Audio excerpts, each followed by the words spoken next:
Hai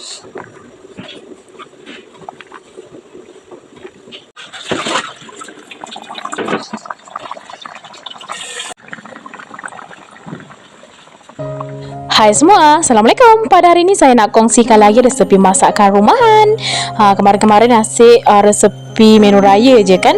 Nah, pertama sekali di sini saya nak ambil daun kari terlebih dahulu, dan untuk bahan-bahan di sini saya gunakan bawang merah, bawang putih, kemudian diikuti dengan sedikit halia. Saya juga menggunakan cili kering. Ni saya guna sedikit je sebab serbuk kari yang saya guna tu dah pedas. Kemudian satu batang serai. Kemudian macam biasa jintan manis, jintan putih dan juga ketumbar.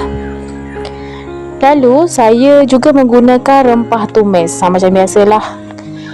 Dan juga serbuk kari. Gunalah pelbagai jenis jenama. Saya suka jenama yang tadi tu. Dan juga daging ayam. Dan semua bahan-bahan tadi tu kecuali daun kari, ayam dan juga serai kita nak kisar.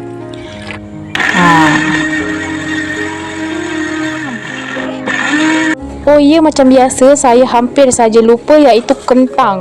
Kari kalau tak ada kentang rasa macam ada yang kurang aja kan. Ni saya nak kupas terlebih dahulu kulitnya, lalu saya nak potong-potong. Saya sengaja guna kentang lebih sedikit. Lanjut, di sini saya nak tuangkan minyak menumis dan panaskan minyak. Jika misalnya minyak dah panas, masukkan rempah tumis terlebih dahulu dan juga serai. Kemudian kita tumis-tumis bagi jiran kiri kanan depan belakang bau, lalu diikuti dengan bahan-bahan yang telah kita kisar tadi tu. Jangan lupa untuk masukkan kita punya daun kari sekali, lalu kita tumis-tumis hingga ia pecah minyak. Dan juga di sini saya menggunakan serbuk kari 1 sendok. Saya sengaja guna banyak sebab saya paling suka kari kalau dia pekat, likat macam itu.